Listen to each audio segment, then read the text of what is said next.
So I want to do a quick unboxing video on these LL Bean field watches. I actually ordered both of them because I was kind of torn between the two colors. First, let me just show you. They both do come with a little quick owner's manual, but the packaging was different, which I thought was kind of odd between the yellow and the black dial. Anyway, the operating instructions, pretty basic. Just a quick thank you, how to set the time, talks about the battery life, which says it's approximately 2 years on these. And every 2 years you should arrange to have the battery replaced. It doesn't really say you need to return it to a specially equipped LL Bean repair center, so I'm not real sure where that is. And it doesn't list, oh yeah, I guess in the back it makes it out like you need to send it to this address back to LL Bean. Anyway, and they also give you the prices if you need a strap replacement or a crystal replacement, that sort of thing.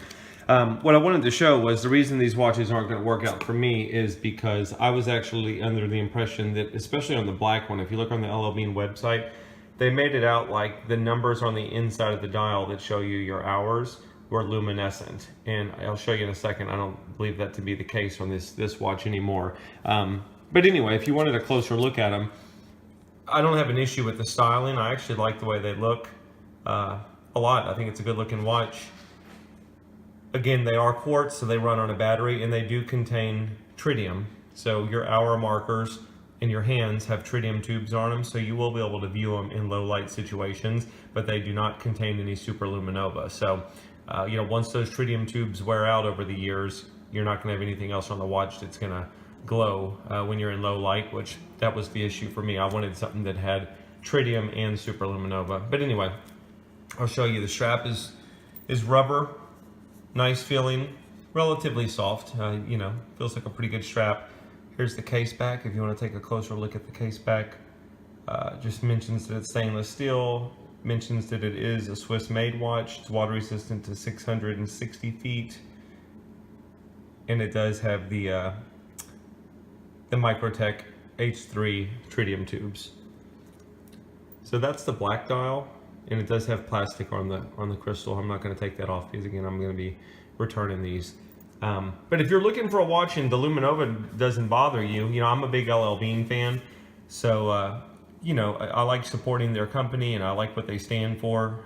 So if you're not worried about it not having luminova and you're just looking for a good field watch that has tritium, these are pretty cool. They're $289 on the site, so they are a little bit pricey, but it's Swiss movement and it's supposedly Swiss made, so I guess you're getting pretty good quality in terms of the timepiece. And again, the case back is the exact same on the yellow. So side-by-side comparison, and then I'll throw one on my wrist just so you can kind of see the differences between the two.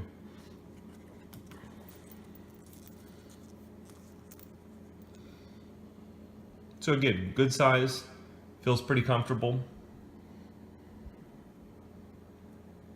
And then the only other thing I'll show you, I'll just do a separate video to kind of show you what they look like in the dark to give you an idea of how bright the tritium tubes are. But you know, you would know, I've got my light here just to show you, you know, if it was luminova, when you take a flashlight to it, it would charge up and you would see it glowing pretty well.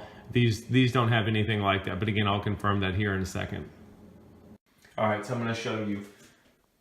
When I kill the lights in here, I'm not sure if my camera is even gonna be able to adjust on them, to give you an idea of the brightness.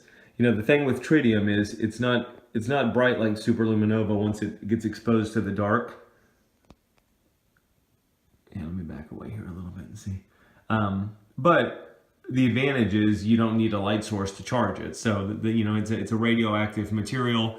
And again, if I pull away here, I was hoping, I mean, the two watches have the exact same type of tritium. So I'm gonna just stay focused on this one.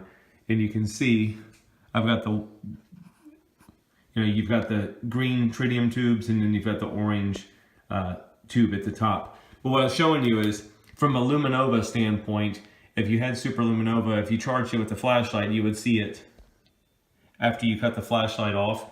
These don't do that at all. You can see the tritium tubes reacting to the flashlight, but as soon as I kill the flashlight, and basically there's nothing left glowing. So for those of you who have used tritium before, you'll know what I'm talking about on these, but you know, again, the reason I'm returning them is because I was under the impression that they contained both materials. But anyway, that gives you a look at the tritium, and it's not going to look very bright on my camera, but for sure, if you were in a low light situation. If you were hunting, out in the field and it's the middle of the night, you would definitely be able to tell time on these. So again, just gives you a closer look if you are interested in these watches, in shop around LL Bean and looking at field watches. So hope this helps you out. If you have any questions, feel free to comment on the video. I'll be happy to answer them any way I can. Thanks.